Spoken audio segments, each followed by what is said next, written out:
Hey everybody, this is Nate Smoyer, and you're listening to the Tech Nest Podcast. This is the show where we sit down with the leaders in real estate and technology to find out what they're doing to transform the way we buy, sell, and invest in real estate. If you've got an interest in real estate and technology, stick around. You're in the right place.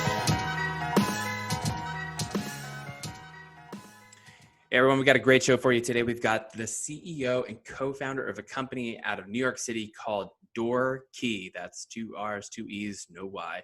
Doorkee, and had a lot of fun on this one. It's a bit of a longer episode, but if you like good podcasts that have a lot of info, get a bit of detail, but also just people having fun, then I think you'll enjoy this. Anyway, John and I talk about what they're doing at Doorkee. They've been up and operating for about a year. Company founded 2 years ago. And they're on a path of reinventing rent. And they still have a really big pain point, especially for landlords in the New York City area. So a lot of times you get 20, 30 days notice when your tenant wants to move on to the next place. And in a city like New York, that means easily can lead to a month vacancy. You don't have enough time to get things turned around and cleaned and find a new tenant, move in, all that jazz. Well, so what they've decided to do is, hey, what if we worked with landlords and created a marketing system that kept in touch with the tenant to incentivize the tenant to give much more advanced notice, like a 70 or 90-day notice. And then the tenant actually helps facilitate the showings. And so then the landlord gets a way in advance notice of the tenant moving out. The tenant's already going to do it. They're always going to have to do showings, but now it's on their terms. It's on their schedule. And they get paid. They actually earn from helping show and close the unit, which then works for everybody. Everybody in this scenario wins. I think it's pretty cool. We talk about what their competitors may be and what they look like, what the options are, and the need for the adoption of new tech now. There's no longer waiting. There's no longer, hey, we need to make this transformation. It's now consumer behaviors right now are going through just a massive transformation. And it looks like Doorkee is positioned to really take advantage of that and to be on the upside of it. So anyway, kick back, relax. I think you'll like this one. Well, hey, John, welcome to the show. Nate, thank you for having me. Yeah, I'm excited for this. We probably had the longest pre-show chat I think I've ever had. My East Coast nature is like, all right, we're on the horn. Let's do this. But I'm just excited. I think it's going to be a good time. As always, we'll get started correctly here. Please go ahead, introduce yourself, let everyone know who you are and what you do. Sure, Nate. I'm super excited too. Half an hour pre-show, I think wasn't enough time. I would have gone on for another hour and a half. So my name is John Fagan. I am the CEO and co-founder of Doorkee. I live in New York City, born and raised here, and I'm excited to really tell people about what we're working on over at Doorkee. All right, and I can't escape the tagline. So we'll start there as the first question. Why reinvent? Well, maybe that's the way I want to go. Yeah, that's the way I want to go. First, why reinvent rent? Why reinvent rent? First off, it's alliterative, and who doesn't love alliteration? Love it. Love it. It's catchy. People remember it. But the real reason behind it, the substantive reason behind it, and this was the brainchild of our head of marketing, Liv Auerbach, who's really fantastic. She's got a great creative mind. And the reason why reinvent rent is because where we are now, what Doorkee is doing now is connecting departing tenants, people who know that they're not renewing their lease and who are moving out of their apartment at the end of it, with apartment seekers, people who know that they're moving into a new apartment and want to start looking for their apartment months in advance. And so Doorkee is not just, we're facilitating that communication, that interaction, and we're helping landlords pre-lease units and save money on broker fees and on advertising and on lost vacancy. But really what we're doing at its core is we're aligning the interests of the three parties. We're aligning the interests of the departing tenant, the landlord, and the apartment seeker. And what that does is it fundamentally reimagines the real estate transaction. And so we think of ourselves as doing more than just pre-leasing units, where we're altering the previous process, which kind of pitted landlords against tenants. And we thought that was totally unnecessary. And so Doorkee is reinventing rent because we're making it a lot better, we're making it a lot faster, we're making it a lot less expensive, and we're changing fundamentally how the parties interact. And so that's how we're reinventing rent. Awesome. I love it. So how long have you been running Door? And by the way, I'm going to spell it for those who are listening. It's Door, Doorkee, 2 E's at the end. That's right. There. That's right. So you guys have been up and running for only really 2 years now since you got started. Yeah. So we started 2 years ago, but we've really only been in business about a year, which is when we got our seed funding about a year ago. And so we started about 2 years ago. Do you want to hear the origin story, like where this came from? Was that? Yeah, I think that, I mean, I imagine when you were a little kid, you didn't say, you know what I want to do? I want to help people move in and out of apartments. You told me earlier you were a lawyer, so I assume that was the childhood dream. So how did it end up in apartments? Yes. So I told you the story about everyone at a young age telling me I should be a lawyer. And it was mostly, I guess, a way of a whole bunch of people who had watched way too much Law and Order and didn't know what being a lawyer was. They just meant if you were like really cantankerous and wouldn't shut the hell up, that meant that you'd be a good lawyer. And so I went to law school straight from undergrad. And despite all of the pleas from every lawyer I had met to say, like, do not go to law school, the hubris of a 22-year-old would not be squashed. I knew everything. And so I went to law school, and that's actually where I met my co-founder. I met my co-founder on day one of law school. We happened to sit next to each other in property class, and we just that's a very, very funny story, but it requires wild gesticulation. It's better told in person. So if anyone meets me after this podcast, ask for the story of how Jordan and I met. How did you meet your co-founder? How did I meet my co-founder? Yeah. So you asked him for his tots. That's what it was. You told him, give me your tots. You didn't even know. Yeah. So I'll tell that story later, but let me tell you the origin story. So I didn't think I would get into real estate. I knew I'd go to law school and I'd practice law and I'd make all these changes. And then when you get to law school, you realize it's like not really how things work. Anyway, my partner and I, we decided pretty early on in law school that we didn't want to be lawyers. And so we were like, okay, how do we turn this mistake? How do we kind of make lemonade out of these lemons here? And so we both went to practice law for a couple of years. I went in-house at a financial company. He went to go work at a really big, one of the biggest firms in the US. And we both weren't happy. It wasn't the right fit for us. And so we were looking for a bunch of opportunities to buy a business or start a business over the course of years. And we looked at a lot of things. Jordan, my co-founder, almost became like a high-end dry cleaner down in Florida. We almost started like a chain of dry cleaners. Yeah, good thing we didn't do that. We almost bought a Tyvek wallet company. By the way, I like dry cleaning businesses. I do like the idea. I don't like the fact that once you establish a dry cleaner in a real estate location, it ain't really suitable for anything else because all those chemicals that just ruins the whole property. Yeah, that's for sure true. We didn't get that far into depth there. So we looked at a bunch of businesses, and then Jordan came up with this wacky idea. Actually, it wasn't a wacky idea. It was a great idea. We were just the wrong people for it. It wasn't fixing a problem that we had. And I just told him, I was like, hey man, like I think we need to pause on this whole business thing. We're just coming up with ideas to come up with ideas. They're not ideas that we love or that we could really get behind, which is why it's not going anywhere. And so we decided that we'd take a pause on it, right? And then a couple months later, it was August of a couple of years ago, it's like 2.5 years ago, and I was living in a great apartment in Williamsburg. It was like a 2-bedroom, and it was an apartment that had been in my family for like 85 years. Like my grandmother was born in that apartment 88 years ago, something like that. And so I was living there by myself. It was huge and spacious. It was super cheap.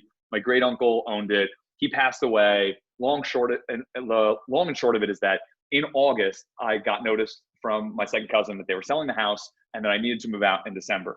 And so I had this awesome apartment for super cheap. I'm like, I'm not leaving until I absolutely need to leave on like something like December 15th, right? So I'm like, okay, it's August. Let me find my apartment in December, but I want to find it now.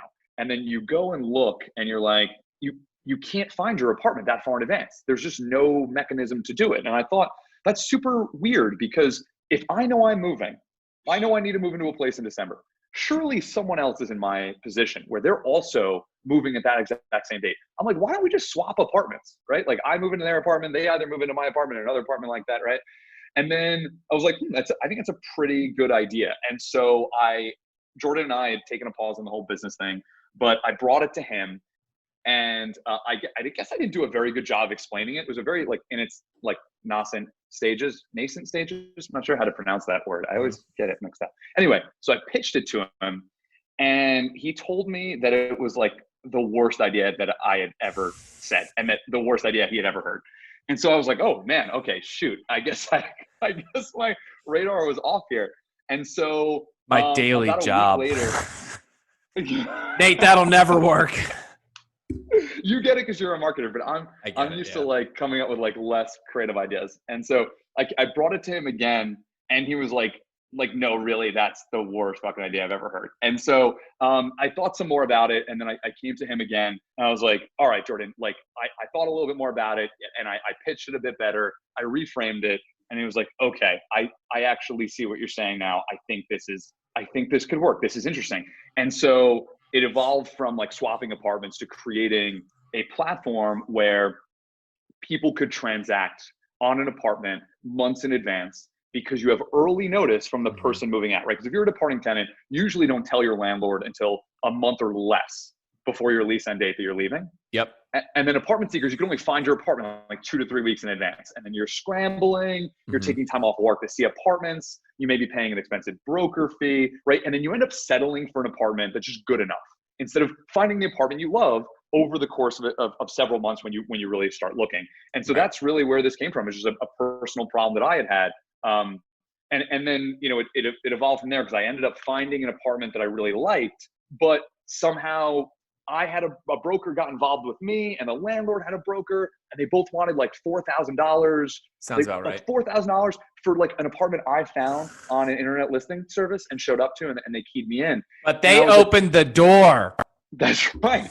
That's right. They opened the door, and they wanted $4,000 each. And I'm like, that's insane. We can't, my buddy and I were going to move into an apartment. We can't afford $8,000 for you to have done this and for you to have taken my paperwork. And then I had to email them my passport and my social security number and my W-2.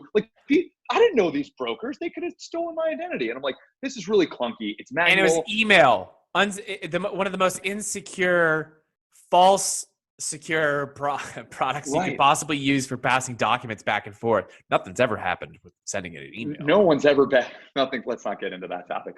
So anyway, it was just really insecure. It was clunky. It was accelerated process. It was too expensive. It was super manual. There was so much risk. And then Jordan and I just said, you know what? There's a huge opportunity here. All of our friends, all the people we know have had a problem with renting like this in the past. We could fix these pain points. And that's when we decided, when we started looking, and we got my cousin James involved. So James is our chief of staff. He was with us since the early days before we had any funding. And we had our first annual Doorkee retreat when it was just the three of us. And we were out in Long Island brainstorming in the midst of a storm, a huge snowstorm. And we started looking at the opportunity here, and we were like, oh my God, this total addressable market is insane. And also, this is just a no-brainer. This is a total alignment of interest. Everybody wins here. The pie is actually expanded. We're not just finding a way to reapportion the pie. We've actually expanded the pie by reducing the vacancy. So if the landlords are paying less on fees and on vacancy, that means that more money goes to them, but also it's cheaper for the apartment seeker to get that apartment. Oh, and the departing tenant can make a little bit of money. They can make their rent refund, right? They can get some money back just by being involved in the process, by giving early notice to their landlords and making their apartment available on their own schedule. I love it. And the evolution there of, obviously, we had an idea. I mean, there's a problem, and then just the refinement of that idea and pursuit of it. I mean, because we talked about, previously to jump in on the recording, is just there's sometimes you can kind of feel a little bit of alone in pursuing an idea or concept or something, because the initial feedback is people look at you like, what? No, that's not done. And probably there's a book, I'll find the name. I can't remember the book's name, but it's basically a compilation of mini memoirs from all founders, real deal founders and successful leaders. I think Buffett's in it, and they've got the guy who started took the Samuel Adams business, and grew that. But the woman who started Spanx, she talks about that. And what she passes on is like her main takeaway is like, hold your idea and cradle it and don't tell anybody around you. Interesting. And, you know, maybe people who don't know you, but outside of that, don't tell anybody, because she said, she was like, you know, your family and friends, you want to believe are the most supportive, but they'll be the ones that are like also most comfortable and like giving you a reality check. Like, you're crazy. And I think that that's the best part, because that's where we're finding ourselves, is the need to, well, you're doing it. You're reinventing rent, you know, from the point of turning over, you know, I refer to as turning over units, but, you know, having that tenant in to tenant out. So let's walk through exactly like, let's do a scenario here. I know you kind of went through some examples, but I've got say I'm the property manager. I've got a tenant. They've got 60 days on, you know, maybe 90 days on their lease. Okay. Where do you come in? What's the pitch? And then how do we actually implement? Yeah, it's a great question. So right now, what we're focused on is acquisition through landlords, because they have all the supply. So Doorkee is a digital brokerage. I'm a broker. And so we have licensed salespeople on the team. We have other brokers on the team. So we're the broker for the landlords. We go to the landlord and we're like, here's what we can do for you. We can increase the amount of notice that you get from your tenants. So you get probably, let's call it 20 to 30 days, right? Everybody loves that. If you can increase that notice. Our average right now, almost 70 days. Wow. Almost 70 days notice from departing tenants, right? So we're able to increase their notice. And then what we're able to do is, if your apartment traditionally, let's say it needs to be on the market for a month and a half, right, to 2 months. That's on average in New York City, what we're seeing, right? If you start that process 2 weeks before the lease end date, you're going to absorb a month of unnecessary vacancy. You're not going to get someone in there on average until a month after you have. And so you're absorbing, that's 1/12. That's like a little over 8.33% of your annual income for that apartment is wasted just on vacancy, right? And then you have to pay advertising costs, you may have to pay a broker fee, et cetera. 2 to 5 grand right there. Yeah, easily, right? So what we're saying is, if we can get the departing tenant on your side to give you that early notice that they're moving out, right? Because most people move because of life circumstances. They move because they don't want to live with their roommates anymore. They want to live alone. They want to live with a significant other. They want to live in a nicer place. They're having a kid. They're buying a house, right? That's why people are moving. And so they know months in advance what those life circumstances are. And so, but there's no incentive for them to tell you, right? They're disincentivized to tell you. So then what we do is we work with the landlords we have a email drip campaign that has deep links. I call them magic links, because I'm not an engineer and I have no idea how they work. And as far as I'm concerned, our engineers are just magicians, because I say, and like, hey, it would be cool if we did this. And then they just make it happen. It's really amazing. And so I did that the other day. I accidentally said we had a feature we didn't have. And then the engineers had they rightfully were like, hey man, what the hell? And they spun it up in like 2 days. So amazing job to our engineering team. Anyway, so about 100 days out, we email you. We're like, Nate, we love you as a tenant. We want to keep you. Here's your renewal form if you want to stay. If you want to leave, tell us, and then we can work from there, right? Now, about the third email in the drip campaign that you get, we're like, Nate, we haven't heard from you, right? Because why would you tell us 90 days out? But here's another wrinkle. If you tell us early, if you tell us now that you're leaving, and you don't want to rent from us anymore, there's an opportunity for the landlord, the leasing staff to then negotiate with the tenant. Maybe I have another building in the neighborhood you like, or I have another apartment in the building that's bigger, right? If you're definitely moving, let's say you're buying a house, you're going out of state, no hard feelings. How about you just work with us, right? Post your apartment on Doorkee, we'll approve it. The landlord sets the lease terms. They set the move-in date. They set the minimum renter score. They set the amount of rent. They set how long the lease is, right? Whatever terms the landlord would set, right? All the departing tenant has to do is make themselves available to give access to the unit for tours, either virtually or in person, to prospective tenants on their own time frame, right? Boom. And then if there's a closing, if Doorkee can facilitate the closing for the landlord, then the departing tenant gets a rent refund of about a third of a month's rent. In New York City, it's about $1,000. And so all of a sudden, the departing tenant's like, this is a no-brainer. I don't have to do any work. I just need to be available to let someone in the door. Which you're going to have to do anyway. Right. Which you would have to do closer anyway. And you're not going to get money for that. And it's not going to be on your own time frame, right? For now, you're home anyway, right? You could do a virtual tour. You could upload a video tour of your apartment. You could FaceTime. Yeah. On average, it takes departing tenants 3 minutes to give a tour of their apartment in a pre-COVID world where we're doing in-person tours. Right. 3 minutes to do an in-person tour of a non-amenity building. And an amenity building, we're talking 9 to 12 minutes. And on average, it takes about, call it 4 or 5 tours, we're saying. Yep. And then there's a closing, and you're talking about $1,000 for that amount of work. I mean, it's a total no-brainer for departing tenants.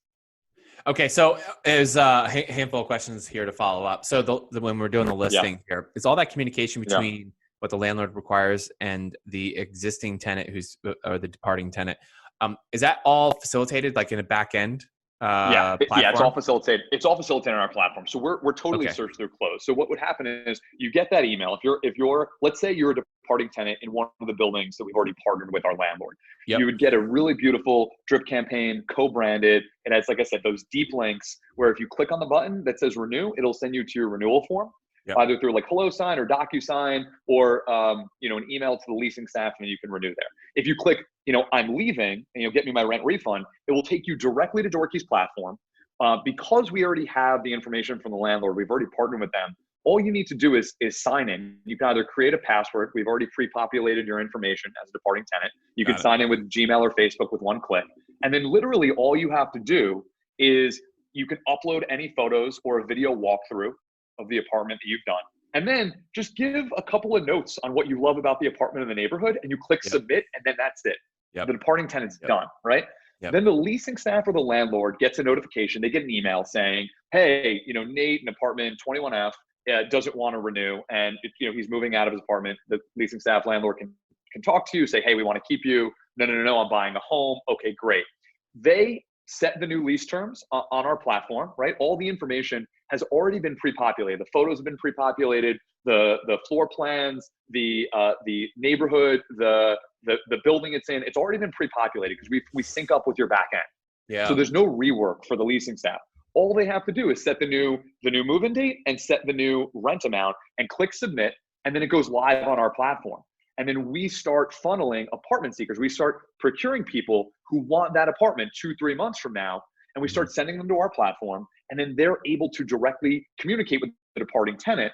And we have a scheduling tool where the departing tenant can say, I'm home Monday through Friday, 7 to 10 p.m. And you can click on 7:30. It's super easy. So there's no back and forth of like, I can do Friday 2 to 5. I can do Saturday 1 to 2. They're just like, hey, click the time, and find a time that works for you. And so the prospective renter is like, oh, this is easy. I can just schedule a time. The departing tenant is like, well, these are the only times I can do. So there's just no back and forth. Makes it really easy to schedule the showing. Super, super easy. And then there's still messaging open, right? So if you need to reschedule, or if you need to say, hey, I'm downstairs, right? We also have like push to email and push to text that we're working on as well. So you could, like Airbnb, when you just respond to the text, you just say, and it goes through our back end. So it's just totally frictionless. And then let's say the apartment seeker, in pre-COVID worlds, they did an in-person tour. During COVID days, we have the video walkthrough. We're doing FaceTime tours or Google Hangout tours. And then if you like the apartment, you just go and you click apply directly on our platform, right? When I was telling you before about how email is really you were saying how insecure it is. Not insecure, unsecure. It's unsecure. It's insecure of itself. Right. It's insecure of how unsecure it is. It's not very confident. Right. Unsecure. And I think is the right word. I think it was unsecure too. So you click apply, and if a landlord, you're a big landlord, and you have your own application process, you have a background check that you like, you have a lease signing tool that you like, you have a fund transfer tool that you like, it syncs up to your back end. Literally, we send you directly to that application tool. It's totally seamless. It's totally online, totally frictionless. If you're a mom and pop landlord and you don't have a process already, you're having people wet sign the lease, you're having them send you a check, right? You don't have a background check. Well, good news, we've integrated with a bunch of tools that do that for you, and we're going to provide that for you. So again, it's a totally frictionless experience for both the apartment seeker and the landlord and the departing tenant. And it's all done on our back end. And so we're able to facilitate that search through close for any of our landlords who have the tools that they like. And if they don't have the tools, we do it for them. Wow. I love it. There's so much in there that it sounds like it's just way better. I mean, I've never had to get an apartment in New York City. My closest experience would be, I guess, Chicago, but I don't think that probably compares. I don't know. My assumption is it doesn't compare, but it was a pain. It was terrible. Yeah. I mean, well, the tenant was already moving out, but we rented a condo instead of an apartment. What I picked up on really quickly was that condos, you get a better deal on square footage. Right. For sure. But man, the realtor who was representing, the building or the owner, she didn't have anything digital. And then we found a realtor because we needed someone who was in Chicago while we were in Washington, potentially shopping, which is not easy. And she didn't have anything digital. I was like, well, how do you guys do business? What is this? It's like I talked to my homeowners insurance company last night again. I'm like, you guys learned digital signature, or are you still pushing paper? And she goes, oh, we're getting there. I'm like, where are you getting? You're going nowhere. That's why I'm on the phone to cancel my policy with you. Right. That's entirely right. I was like, I'm not doing business with you. It's pretty frightening. To talk about like, oh, we need to become a digital marketing company, or we need to become a digital first company is such a backwards mindset. Yeah, that was 10 years ago. Yeah. If you're still thinking like that, you need a reality check, because there's no such thing. We're digitally native now. Everything that needs to be, if there isn't a digital version of your analog system, get there right now. Stop everything. Pause everything. Right? Like when there's a kind of like a similar situation when Facebook, like very early days, I think after they went public, Zuckerberg basically realized that all traffic was going mobile, and he completely paused Facebook's, like, all of their development on their web app, and was like, we just need to do everything. Everything needs to be mobile first. And people at the time thought that was crazy. Well, because they were bought in on HTML5 as the mobile. And that was I remember those days, because it was like, man, Facebook is terrible. It takes forever to load on my phone. Yep. It was so maddening how long it would take. Right. Kind of funny to think about, but yeah, but you're totally right. I mean, they saw that early, and it was basically like, this is the moment, seize the day. That's right. Okay, so I want to keep moving here. So one of the things I want to know, you partner with the building owner, great. What about for those who are just a 2-flat? They just have 2 units or 3 units. It's just a small little, probably supposed to be a single family, but now it's in Brooklyn, so it's a 4-unit. Yeah. I've stayed with some friends. Yeah, I've stayed with some friends where you walk upstairs in the hallway, you're like, where's your apartment? Oh, it's this room over here. Like the whole thing? Yeah, 4 of us live there. What? Anyway, so can you work with those landlords, or do you have like this kind of like model where you've got to be 10 unit up or something like that? No. So it's a really great question also. So first of all, I have to make fun of you for using flat, because we're here, we're stateside, and we're not across the pond. And that's also, what they say in Chicago. I've gotten used to it. I say triplex, duplex, fourplex, because those are the right terms. But right, flat. By the way, so I told you this before, but my girlfriend Lacey is a huge fan of your podcast. She's been talking about your podcast for literally months, and so this has finally happened. She went to business school in London for 2 years, and she's been back for longer than that, and she still uses like English, Queen's English, right? Like she's queuing, and she says Z, and she says flat, and I'm like, what is that? First of all, Z instead of Z, right? And there are a million more. But anyway, she's from Cuba. She grew up in Jersey. She's lived in New York for the past decade. She spent 2 years in London, and all of a sudden now she has all these British affectations. And so anyway, I had to like. You did see. I was a fan of hers as soon as you said she was a fan of the show. Fan of yours, but she just said she's from Jersey. I mean. No, she's not. She's from Cuba. She grew up in Jersey. Oh, okay. That's totally different. Not quite. And she escaped Jersey as soon as possible. Yeah. Anyway, so let me talk about the 2 apartment owners, or the 4 apartment owners. So yeah, we're actually, so we just came out of our beta. And so you're going to see hopefully a lot of PR coming out about Doorkee in the coming weeks.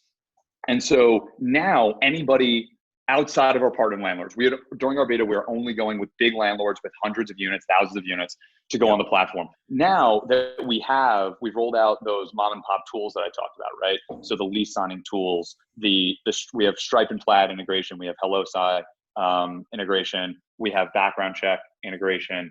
We sync up with people's back ends, right? So if you didn't have those tools before, we have them now for you. And so now mom and pops can now come to the platform and reach out to our sales folks, and then we can onboard them. We're actually working on right now one of our next few releases is going to be a self-onboarding tool. And so what we're actually hoping to do is we're going to be rolling out in the next month a tenant-to-tenant referral program, where basically, Nate, so if you're on the platform and you're like one of our partner landlords, and you love us, you made your $1,000 or however much, and you're like, this is great, like other people should know about this, it's free money, you would send a text or an email or whatever to your friends and be like, hey, if you move and you're trying to find your apartment or you're trying to get out of your apartment, sign up with this link, and you guys are both going to make money. And so we're going to be opening that up very shortly. And so now if you're a departing tenant, you want to post on our platform, come to doorkee.com, enter your information.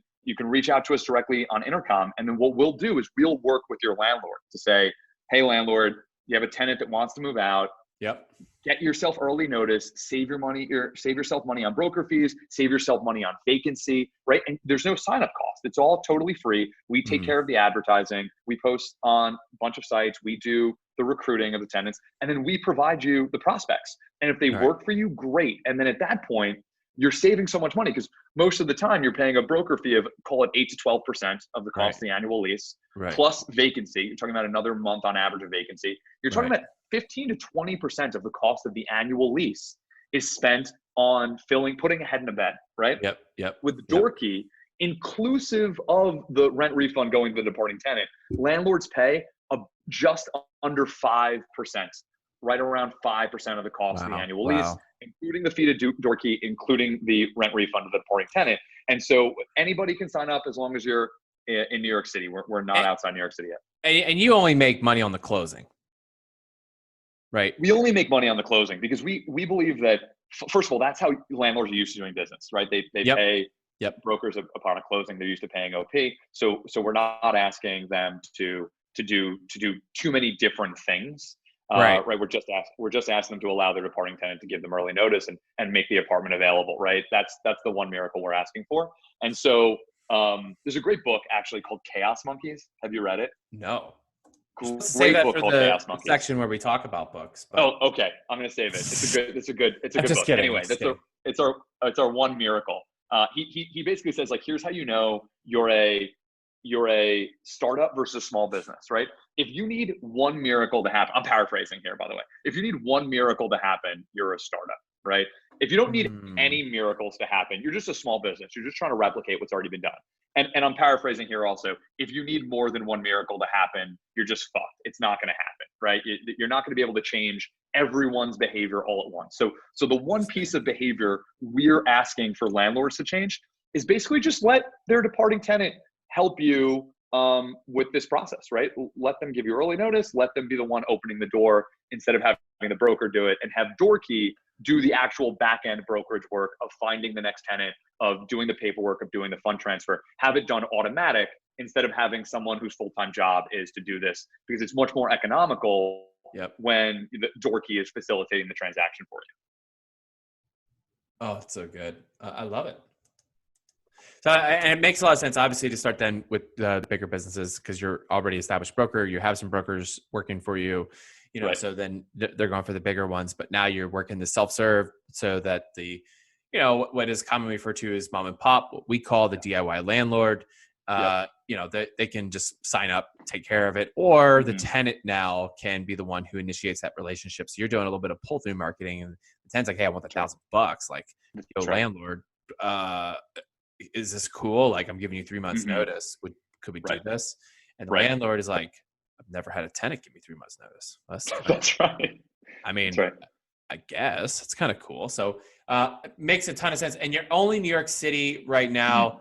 Yeah. You gonna just take over New York City, or get to a certain point and then take the other cities? Yeah, well, I mean, we'd love to take over New York City. Obviously, New York City is a huge market. It's perfect for us. There's a handful of units available there. There are a couple. Yeah, there's something like 2.1 million rental units that fit. Yeah, it's huge, and so also super expensive. Like, the average rent in New York City is like north of $3,500 a month, which is pretty crazy. Turnover numbers, we're looking at like a tick under 40%. So you're talking about a millennial population who, by the way, has saved no money, right? Because of, and I don't blame them, right? I'm a millennial myself, but I have a lot of student debt from going to law school. A lot of people have student debt. They haven't been able to save money. They're renting. They're stuck in this sort of cycle of renting because they can never save enough money to buy a home. And so this kind of fixes everyone's problems. Apartment seekers can look for their apartment months in advance. Departing tenants, $1,000. I mean, you ran an awesome survey the other day that I just quoted when I was on the Real Deal webinar. Something like 40% of people, I think you found out, 40% of renters were like unsure whether or not they could afford April rent. Is that right? 34% said if they could not afford rent for the month of April, they would simply not pay versus take out a loan, borrow from friends or family, go into debt with a credit card, work a deal. They would just not pay. Right. Okay. Sorry, I butchered that. That's stat, okay. But it was a really good stat. Sorry. Anyway, that $1,000, right? Imagine having an extra $1,000 in your pocket that can, first of all, that covers your moving costs basically, or it covers probably your portion of the rent. And so to answer your question, at New York City first, we're looking to. I don't want to jump ahead. I know you do your 4 questions, so I've brushed up on this. I've studied up. There it is. I had already listened a bunch of times, but anyway, so in a year from now, we're looking to go outside of New York City, actually to where you are right now, Chicago. We're probably going to look at Boston, probably San Francisco and LA. And funny enough, those 4 marketplaces are roughly the same size in terms of TAM as New York is alone. And so that tells you the density in New York, and also it tells you how really expensive it is to live in New York City, to rent in New York City. Yeah, it's expensive. Every once in a while, I actually shop just to see what's available. I have this, I have it in the back of my head. I've talked to my wife about this a few times. I'm like, hey, how do you feel about New York City? She's like, no. I'm like, okay, but I think this something maybe like, I don't know, like 10 years out, it could happen. I have no idea why. I don't have any intentions on moving there anytime soon, but, or maybe you do. Maybe this is your subconscious, Nate. I can tell you this right now. Come to New York, Nate. I think you here. It's all happening here, Nate. I think I shared a few episodes back on like how I ended up at Avail. The short story is I had an agency called Real Team Panda, specializing in early stage prop tech company media growth, and I swore up and down I would never move to Chicago, specifically Chicago and Detroit. Mostly Detroit, but Chicago also on that level. Like, no, never. I won't do that winter for nothing. And then I came out here to visit and, talking with Lawrence and Ryan, and, they were floating the idea past me. Like, what do you think? Like, you think you'd ever want to move out? I was like, no, never. Yeah, that didn't. And then I flew back home. There you are. And I'm like, hon, how do you feel about moving to Chicago? All right. And history repeats. Because you just had that conversation again with your wife. Yeah, I just plant these little ridiculous seeds. The next one's Montana, but we won't go to Montana and why. I think Kanye has a lot of space over there. He just bought a huge ranch. So actually, he's got his new gospel album out. Yeah, he's got a lot of things out. I don't know, but I don't follow it. I don't know anything about. I don't know anything about Kanye. I can turn this into a Kanye podcast if you'd like, but you probably wouldn't, and neither would your listeners. So I'm going to save everyone. We'll save that. I'll keep my musings for the next one. Yeah. So for what you guys are doing, though, one of the patterns I see a lot is basically repackaging similar models, right? So like right now, like Redfin came out, and everyone's like, "What? How dare you?" And then there's kind of a million different variations, but a lot of Redfins out there. Do you have any direct competitors doing exactly what you guys are doing? So yes, we kind of do, and the reason why I say kind of is because there are a couple of competitors who are roughly in this space where they're trying to make it peer to peer. They're trying to make apartment renting smoother by allowing apartment seekers and departing tenants to connect. Yeah. However, there's a great book called Crossing the Chasm. Have you read it? Oh, absolutely. Well, I have Inside the Tornado, which is all about crossing the chasm. Okay. Yeah. So first, maybe I need to read that one also. But Crossing the Chasm was fantastic. And so it's really about, for those who haven't read Crossing the Chasm, they break basically supply, they break markets down into four categories. You have, if you're looking at a normal distribution, you have like the early adopters, and then the next portion is the early majority, basically like, I guess, like probably like two standard deviations to the left of the median, and then two standard deviations to the right of the median are the late majority, and then the long tail at the end are the late adopters, and don't worry about that. And Crossing the Chasm is about how it's really easy for most startups to get the visionaries and the early adopters in that first tail to say, yeah, I'm going to give it a shot. It sounds like a really cool idea. I don't need to know the details. I just need to like see the vision, and I'm willing to try it out. I'm willing to work through the bugs, right? But the staying power is all in the early majority. It's getting the CTOs and the heads of leasings and whoever's going to be the champion internally to adopt your product, to actually say, yes, I'm willing to stick my neck out to say that this product is going to help our team save money or be more efficient or be more productive. Right. Now, there are certain things that you need to prove to those decision makers in that early majority that the early adopters don't need, right? And so what you need to do is, that's the chasm, by the way. The chasm is between the early adopters and the early majority, because all of the money and all of the longevity is in the early majority. Most startups are not able to cross that chasm. And so what Crossing the Chasm says is that you need to provide, amongst other things, is what's called the total product. And you need to be able to provide out of the box, it needs to work, right? So like, remember you used to get a gift on Christmas, and then it's like batteries not included, or like you got it's the worst. It's the worst. The satisfaction of the thing out the box. That's ridiculous. It's insane. And so what we do, and what our competitors don't do, is we provide that total product. And so if you have like I said, if you have a background, we provide everything search through close, right? So we have the scheduling system, we have the messaging system, we have the background check, we have the lease signing, we have the fund transfer, et cetera. We sync up with your back end if you have a property management system that you like. And so there is just a seamlessness to the process that our competitors can't really match. They're really just a search platform. And so that's why we believe we've had a lot more success. We've only been up and running really for the past 6-7 months when it comes to our beta, and we've already had more adopters than our competitors combined, who have been in business for quite a lot longer than we have. Good on you. Here's the Inside the Tornado. Oh, Jeffrey Moore. Yes. Yeah. Same author, right? This doesn't look any more boring than what is possible to look for a book. It looks like a textbook. It looks like a textbook. Reads like a textbook. I remember I read this several years ago when I was helping launch an ebook e-commerce store. And I don't know why someone gave me this book. And I actually read it. That was the part that surprised me, is I actually read it. But it's one of those things that just stuck with me, because I think it's very important. We talk to a lot of early stage prop tech companies, and the ideas is what the show is about, is like extracting those ideas and, really challenging the status quo and how we buy, sell, and invest in real estate. Mm-hmm. And that's fine to challenge the ideas.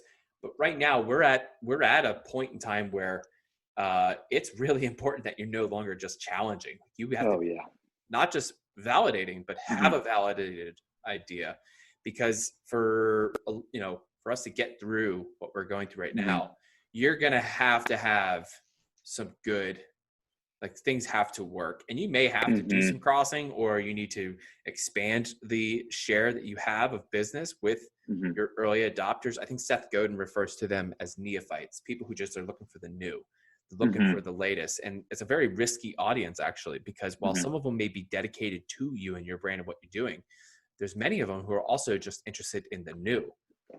And if you don't continue to iterate, you risk losing or giving them that feeling, that experience. So I think that's probably really important. One thing I want to talk to you about, you mentioned it briefly. A report just came out from Redfin, says that 1 in 3 requests for showings are virtual showings. I think this is going to be continuing to trend and change. Virtual tours as a search trend is through the roof right now. Yep. And it's, people are looking for virtual tours of museums, historical sites, all that kind of stuff. But what are you seeing from the apartment side? New York City, where you're at, like right now, you're locked down. You can't just be doing opening doors. It's just kind of funny. I think because that's what people say brokers do. And now that they can't open doors, anyway. Yeah. Yeah. But what are you seeing on your side for virtual tours, and how are people handling that demand? Yeah. So a quick anecdote. It's funny that you mentioned that, but before I get to that answer is like the reason why we're called Doorkee is it's fun and it's got a couple of meanings, right? It's like, oh, Doorkee and Doorkee. By the way, 2 O's, 2 E's, no Y. So we've had people who love the name and they're like, oh, it's such a cute name. I love it. It's like playful and fun. And then we had people who were like, this is terrible name. Just change your name. If you can't, like, I don't care if you bought the domain. I don't care how far along in the process that you're trademarking is, just scrap it. Right. And so look, I don't know a ton about marketing, but what I do know is that we seem to have name recognition. People don't forget the name of the company. They may love it or they hate it, but they remember it. And I think it was Jordan. I think it was my business partner who came up with the name Doorkee. And the reason why is because we were just lamenting the fact that, we had to pay. And by the way, I don't believe this is all brokers. I do believe that there are quality brokers out there who add value, but like too many just want to put a head in a bed and that's all they care about. And so what that means is that there's no actual service. They do the least they can do, which is just opening the door. They're the door key essentially. And so what Doorkee does is we open the door, right? We allow the departing tenant to open the door, but we actually provide everything out that. So it's just a little playful. So anyway, getting back to your original question around virtual tours, we are now the virtual Doorkee because the departing tenant is now in their apartment basically 24/7, right? We're not quite in a lockdown here with COVID, but you're in your apartment almost every waking hour of the day. And so what we're seeing is, like I said, we rolled out that tool with the tool, by the way, that I was talking about before that I said that we had on an interview and that we didn't have was the video walkthrough. I had heard one of our senior engineers, Jared, had said something about like, oh, it's pretty cool that, we had built this back end code. I'm paraphrasing because these are all buzzwords to me. We built this back end code that can facilitate that, or that allows the upload of videos. And my dumb brain was like, oh, sweet, we can have people upload videos to the platform. and so like, I thought I confirmed it with our head of product, Jonathan, and he gave me the real explanation. And apparently I heard what I wanted to hear. And then I told an interviewer that we had it. And then the engineering team, Jake and Jarrett and Jared and Matt and our head of product, Jonathan, they worked really hard, to make that a reality. And so what we now allow people to do is, instead of just posting pictures, take a 2 to 3 minute video of you just walking through your apartment, what the front door looks like. Maybe you go up the stairs, maybe you show the elevator. If you're in an amenity building, maybe you walk through the gym, etc.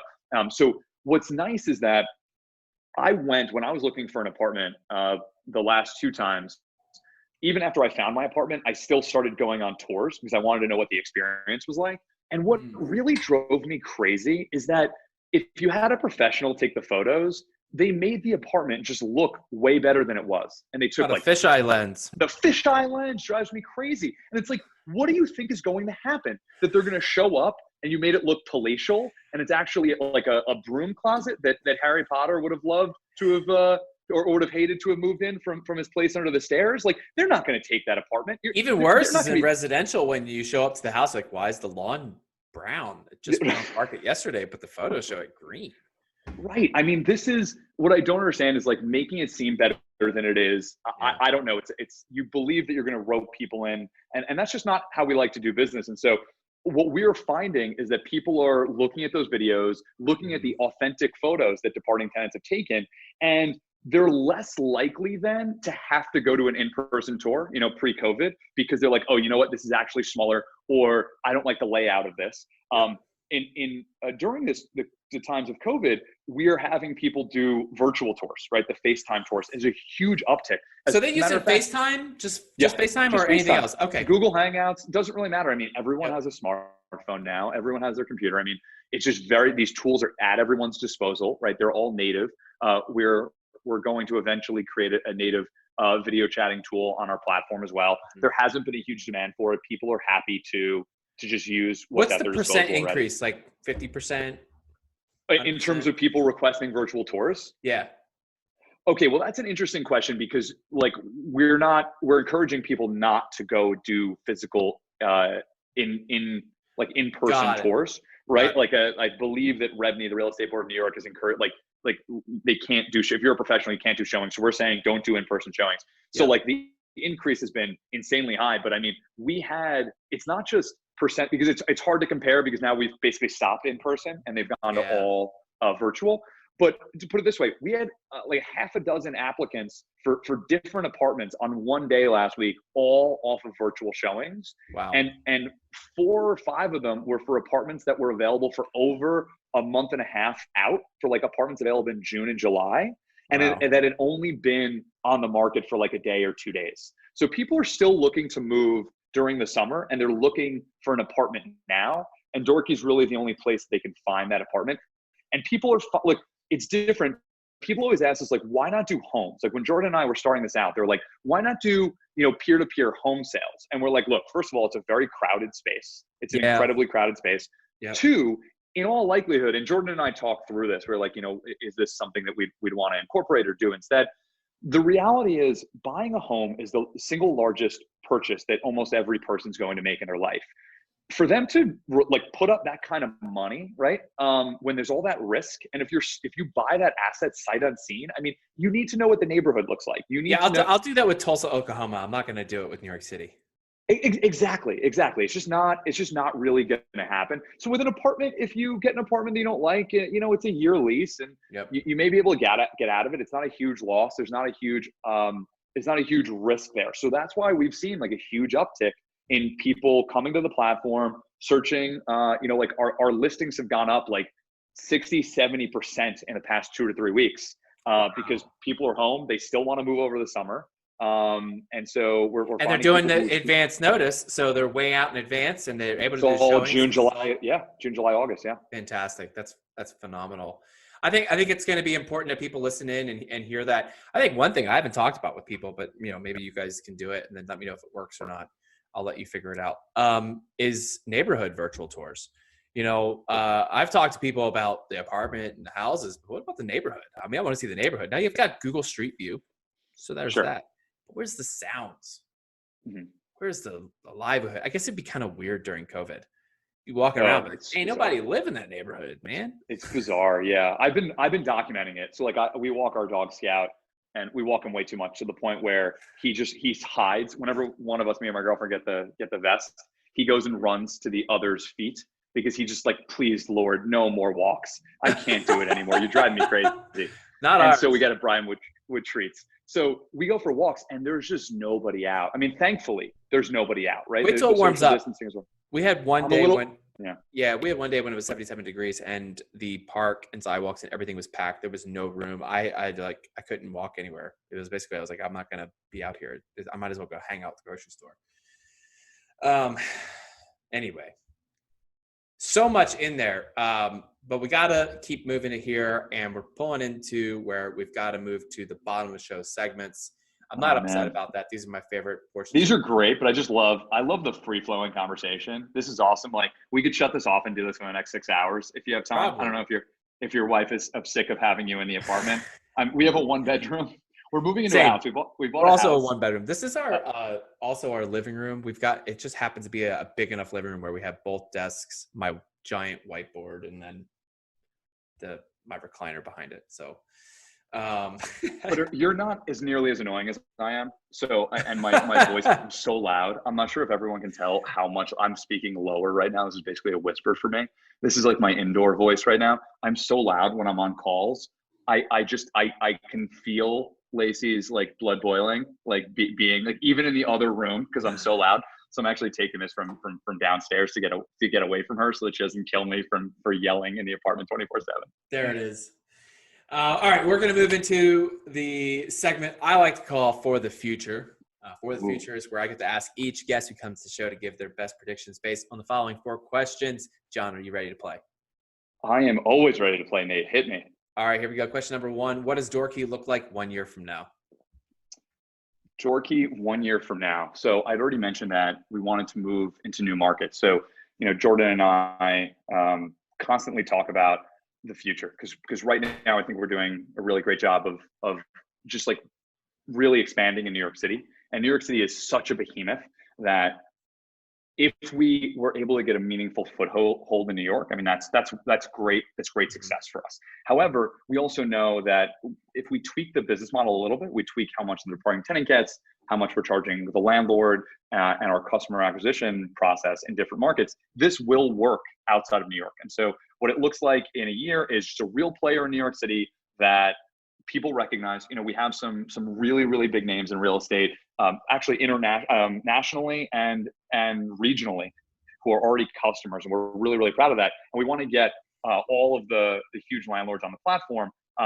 But we also want to get, and I wanted to mention this before, New York City is really weird because there's a really long tail. The top 50 landlords in New York City only own about 12% of the rentable units, and so 88%. Wow. Yeah, it's a crazy stat. 88% are owned more distributed, right? So there's a lot more of the DIY, the mom and pops, et cetera. And so there's a lot of room to grow in New York, but we'd be looking to move into other markets, like I said, Boston, Chicago, LA, San Francisco.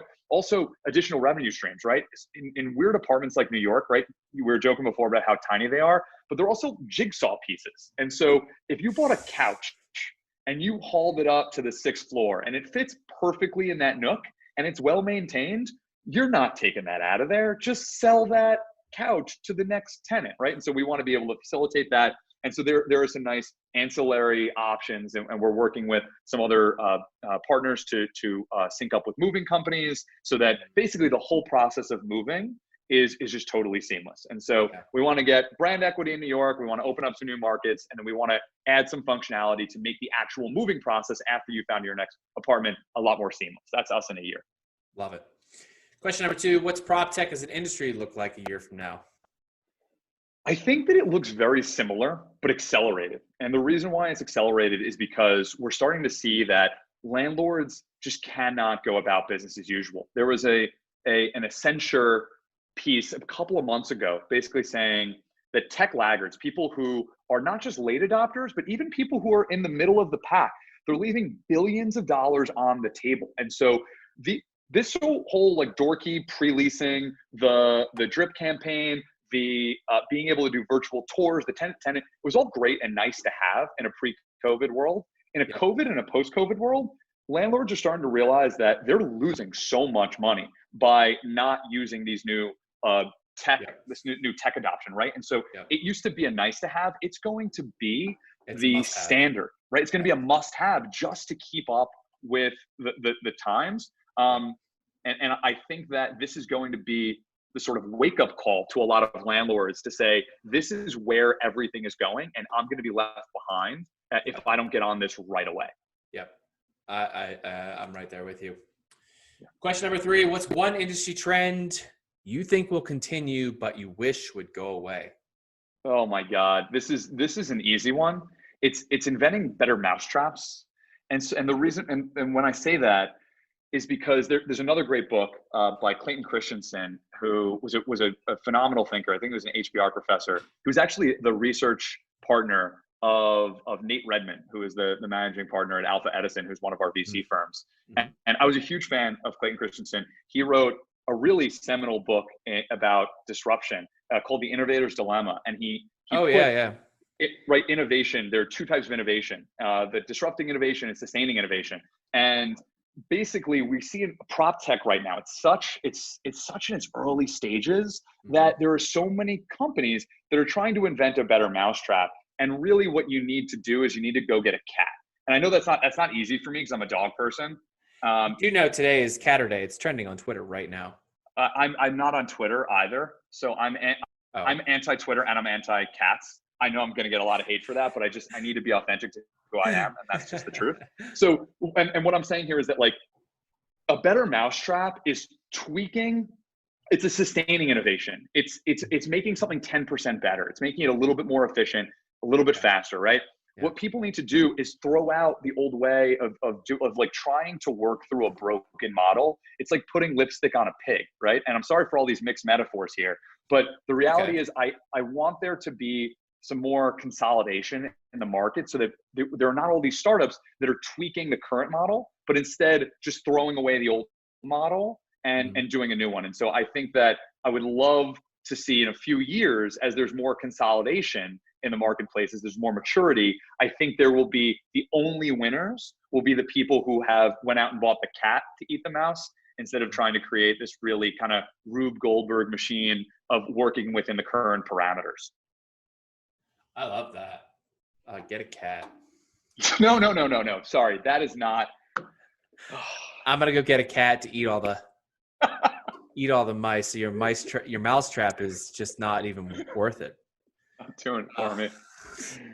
All right, last one here, number 4 for the future. What's one thing you believe will dramatically change or fade away in real estate as a result of tech advances? Yeah, so I touched on this before, but it really is just that the idea in real estate's so far behind the times. They are the definition. They are Luddites. They are the tech laggards.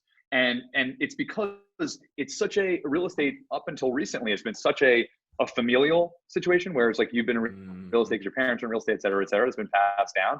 And so, there's the mindset of it's always been done that way. And it leads into my previous answer, which is, well, let's just tweak the current model. I think that, like I said before, we're in such a unique time right now where people are now forced to do everything digitally instead of analog. And then they're going to realize that all of their fear around technology adoption was totally unfounded. And that there's a great quote by Jamie Foxx. He's like, what's on the other side of fear? And it's nothing. The answer is nothing on the other side of fear. You just have to try. You got to swallow the frog. And again, sorry for all these mixed metaphors, and a lot of them include animals. But you just need to get out of your comfort zone. If you're someone who's been in the real estate business for 10, 20 years and you're afraid of what tech means, I assure you that it's going to mean a more efficient workplace. It's going to mean better results for your bottom line. It's going to mean happier customers. It's going to mean more time in your day. And I think that this is showing that we can work from home more. And we can sign leases digitally, and we can sign apartments without actually physically going to them. And we can use products that allow a peer-to-peer market to thrive. And we don't need to do things the way they've always been done just because that's all we've ever known. I love it. Well, let's move into the final segment of the show. This is actually where we get to talk about books and learn more about you, John, so our listeners get to know you better. First one is, what are you reading? What am I reading? Right at this moment. So I have this problem that I think you have as well, which is we just accumulate books like just way faster. There's actually a Japanese word for this. It's called, I think it's sundoku. And I think it means like piling up books. It means like accumulating books faster than you can read it.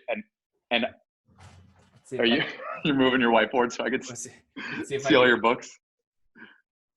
Kind of wait for it. You just that right there. Just slowly stacking. Yeah, there's 2 of them there. You can't see the other one. Yeah, that's me also. And so what happens is I end up reading a lot of books at the same time, which is like, depending on my mood, it's like the same thing I do with TV shows. If I'm in the mood for something dramatic or something funny or something light or something pensive. So I'm rereading The Hard Thing About Hard Things, which is an incredible book, a really fantastic book. I'm rereading How to Win Friends and Influence People, the Dale Carnegie book. Yep. I mean, everyone should go read that book, right? Everyone should go read that book. Did you actually like it? I fucking loved it. I'm going to go out on a limb. I'm going to say something unpopular opinion. Here it is. Overrated. Overrated. Okay. Look, you're entitled to your opinion. Everyone's entitled to be wrong about something. There's a great quote from a friend of mine who said, he's like, look, you're smart and I'm right. So eventually we'll get to the same conclusion. So I listened to the book. I didn't read it. I listened to that book. And I'll tell you when I listened to it. I was at a conference. I was in Nashville at the Gaylord Opry Inn. And I just wasn't able to sleep. So I walked after the conference event and everyone was out doing their things or whatever. And I was just like, well, I don't care about spending stupid money at the bar. I just walked around the place listening to that book. I had nothing else to do. I just centered attention. And honestly, I was like, I don't know, be a likable person, shake hands, remember names. Okay. Look, it's not a lot of what you hear, a lot of what you read in the book. It's basically a compilation of all of the best tactical advice Yeah. to win friends and influence people. And so, look, maybe it comes naturally to you, but when I was younger, I was pretty unpleasant, and I was just contrarian to be contrarian. And Yeah. I thought I always thought I was the smartest person to walk in the room. And I was just not a particularly like pleasant person to be around. And I read that book and I was like, okay, yeah, you know what? This is probably a much, much better idea. And there were a lot of things like I used to let myself off the hook by not remembering people's names. And if there's one takeaway from that book that everyone should know, it's just that they say that the sweetest thing to people's ears is their hearing name. their own name. That's why you hear your name in a crowded hallway. That's right. And so Nate, what I was saying about the book, you see what I did there? You see how I just casually dropped? You see what I did? So, honestly, it is important because it lets people know that you're present. It lets people know that they matter.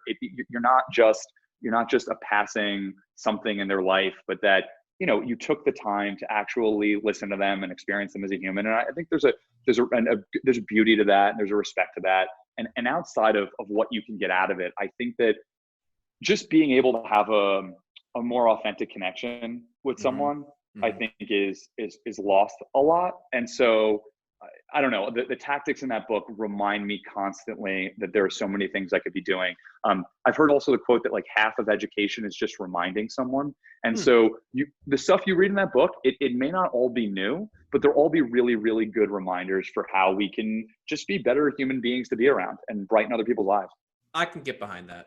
I'll stop trashing his book. Look, there are a lot of people on the other side of it. So it was ahead of its time. I'll give you that. Way ahead of its time. It's earned its place, and it's earned the right to be a classic, to be the foundation to a lot of learning, especially in sales and marketing, sociology. It has earned its stripes. I only read it because I knew I'd be doing business with boomers. It applies outside of that, Nate. Actually, no, I mean, just understand, like I looked at it like this. If I'm going to be selling to boomers, and then I'll keep moving here, but if I was going to be selling anything to boomers, then I wanted to be on their level and relate with them. And so then what were the books that helped shape the way they do business? Because when I'm looking at, if I'm reading a Grant Cardone, they might not be relating with that. Right. So I'm, or maybe they've beyond the continued learning paths and they're not reading Jeb Blount. So I'm looking at like, okay, well, I got to read Carnegie, because if I'm going to do any work with a boomer, that's who shaped how they do business. So Sure. And our head of sales just got me back into Absolute Power by Tony Robbins. Like, I'm a huge Tony Robbins fan. He loves Grant Cardone too, but I think he probably has a similar mindset to you, where it's like, Tony Robbins was huge. I mean, he's still pretty huge, but he's been huge for decades. I mean, he was like an advisor to Clinton and so many reason I ever read a Tony Robbins book. Really? Same reason. Wow. Yeah. I mean, he is. Look, there are positives and negatives there, but I think that his mindset is really great. So Jorge and I create a little book club. We're gonna read Absolute Power together, and then kind of chat about it later this month. Question number 2: who are you learning from? Who am I learning from? Oh my goodness, who am I not learning from? Honest is the honest answer there. I think that there's so much to learn from everybody if you just listen. I'd say the number one person that I learned from is, as I mentioned, my girlfriend Lacey. She seems to be ahead of me by a few months on everything. So definitely learning from her. I learned from my team a ton. And so sorry for the barrage of quotes. And I know this is a bit hackneyed because everyone in startup quotes Steve Jobs. But one thing he would always say is that you hire smart people, not so you can tell them what to do, but so they can tell you what to do. Yeah. And so that's very much how, like when Jordan and I hire, we always have to be 100% all in on the person. And the reason why is because we want them to be around for forever. We want them to evolve and grow and adapt with Doorkee. And so we only hire people. And this is great advice. Another great book, by the way, by the former head of people at Google, Work Rules by Laszlo Bock. And one of his rules is the person that they hire needs to be considerably smarter than anyone else on the team in one area, so that they can bring a ton to the table. So I'm learning a lot from my team. We learn a ton from our customers, right? I come from a background of Kaizen, Toyota Kata, like listening to the customer, continuous improvement background. And so the voice of the customer is crucial. And we're constantly, Jordan is really doing a great job working with all of our landlords, spearheading our customer success, getting all the information that we need from our landlords to hear and their leasing staff, saying like, what's good about the product, what's missing, what needs to be improved, what's not clear. I mean, he's constantly getting feedback. He's doing an awesome job. I'm learning from him there. Andrew, who's on our customer success team, he's doing that for the apartment seeker and the departing tenant. And so he's learning, they're learning from the customers. We're all learning from them. And then I would say we're learning from our investors. Like, we have awesome investors. We have Simon Barron, they're a development company. They're on our board. Matt and John are fantastic partners. They're teaching us all about real estate. They're teaching us about business. They're teaching us about partnerships, and they're fantastic. Our first VC firm, Corrigan, we work with Ryan Friedman and Jackie Voorhees and Daniel Fettner, and they give me advice constantly on an array of things. And recently, we've just been learning from our new investors. We just, we have a convertible note that we're just about closed, and one of the bigger investors is Alpha Edison. And so getting to work with the team over there, I'm super excited, because they're super smart, and we've just begun working with them. And so I'm looking forward to be learning from them most. Very awesome. Yeah. And the last one here, what inspires you?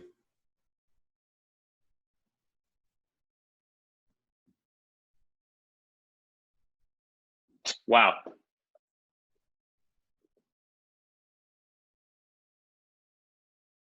That's such a tough question. I think it's the only one that I don't really have a packed answer for. It's such a nebulous question, because I feel like so many things can inspire us. I think I'm inspired. You can take it any way you want. Okay. I think I'm inspired, but so the people that I just mentioned, I have such tremendous love and respect for them. Mm-hmm. I'm inspired by my team. I'm inspired by Lacey. I'm inspired by Jordan. I'm inspired by my family and my friends. Like, they're constantly, like, just interacting with them. My nephews, I love my nephews. Like, these people who I love and respect and spend my most time with, and my close friends, like, they inspire me really to just try to be a better person. Mm-hmm. And I'm always trying to be more mindful, and I'm trying to be more present. And I'm trying to practice more humility, and I'm trying to practice more selflessness. And I think that a lot of the people I just mentioned, I'm incredibly close with my family. Unfortunately, since COVID, I haven't been able to see them. There was a time for most of my life where I saw them every week, and it's really tough not seeing them. It's tough not seeing, like, my good friends. And I think that above all, they're inspiring me to kind of figure out what we want out of life, because I work on this a lot with my coach, Nick, who's fantastic, Nick Henricks, over at Bluefield. He tries to help me. He's part coach, part mediator, part therapist.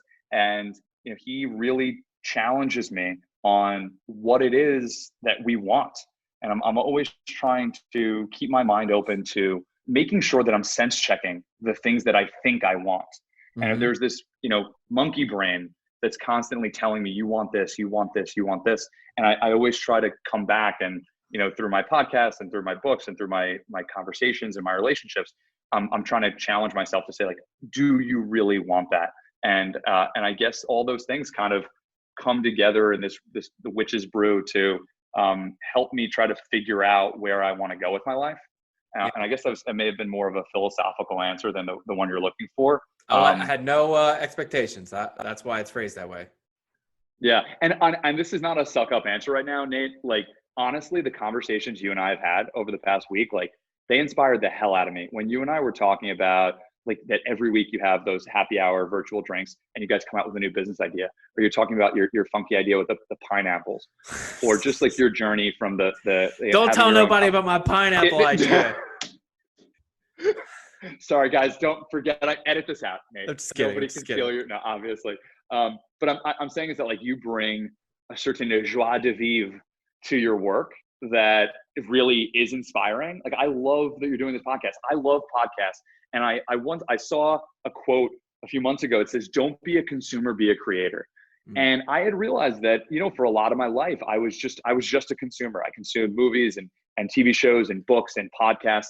And it's great now to be able to, in my own small way, be able to work with other really interesting, smart people who I've always admired and wanted to work with. Nate, you being one of them, to be able to put some content out there that hopefully people can learn from and enjoy and realize the mistakes that I made and learn from them secondhand. And so, man, I'm super thrilled that you gave me this opportunity. And, your work is actually inspiring me like right at this moment. I appreciate that. I mean, that means a lot. And I think creating, and which all of us are going through, like, especially for those of us who've either had businesses or started business or in the process of building a business right now, like there's a lot that goes into that creative process. And for some, it's just a very, like what you can see up on my whiteboard of, it's just pure numbers. There's no, creative concept behind it. We're just pulling numbers of what would make sense for the company that I decide to build on the weekends. It's going to sell for $10 million. For those of you looking to invest, send me an email. I'll let you know what that business is and when I decide to not do it. But anyway, like there's a lot of it's a lot of personal attachment in creating. So happy that, something that I would create would also inspire, but also I think for other people, there's probably a lot of inspiration in your own creation, taking the time to look back and reflect on it and seeing where you've come from in that, that in of itself, I've always found is, hey, I see my progress, even if it is slow, even if it is that 1% on a daily basis. If there's any lesson we can take away from COVID is that consistent and ongoing exponential growth is pretty freaking powerful. So just pursue that. John, this has been amazing. I've had a blast. This is great. It's a great way to kick off my Saturday. Before I close out the podcast, though, of course, anybody who wants to get in touch with you, wants to learn more about Doorkee, where do they go? How do they do that? Sure. Well, I can give you my personal email. It's JOHN, John, at Doorkee.com. 2 O's, 2 E, no Y. And obviously check us out on Instagram, Doorkee. Check us out, Doorkee.com. I would love for anyone who's interested in any way to get involved with me. Just shoot me an email, reach out an intercom on our website. I'm sure Andrew monitors it even in his sleep. He's that good. And so we'll get back to you as soon as we can. And if you're in New York City and you're looking to post your apartment, or you're a landlord, you want to work with us, you're an investor who loves what we're doing, like reach out. Or if you just said, hey, I've had a lot of people reach out to me and said, hey, I love this idea. I came up with it. It's so cool to see that you guys are actually doing it. And that's one of the best compliments that Jordan and I receive is, I love this idea. I wish I'd thought of it, or I wish I had gone through with it. If you're one of those people, we can use more help. We're currently hiring. We're one of the only companies who are one of the few companies that are hiring right now. And so, if you love the concept and you want to work with some really amazing people, check us out. Go to Doorkee.com, reach out to us. We'd love to hear from you.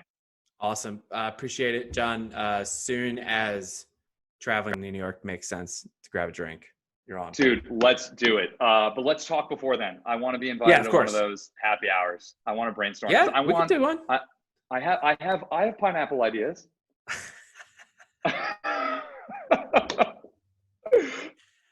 All right. Well, we're gonna close out here, and we'll see you guys later. Well, that's it for today. Thanks so much for listening to the TechNest podcast. Hey, don't forget you can get on the email list so you never miss an upcoming episode. That's technest.io. That's TECHNEST.io. Get on the email list. Go to the App Store, whether you found us on iTunes, Stitcher, SoundCloud, wherever you found us. Leave us a 5-star review and share it with your friends. And if you've got a guest or someone that you'd like to recommend, or if you think that you'd be a great guest on the show, hey, send me an email, Nate@realteampanda.com. That's Nate@realteampanda.com. See you guys later.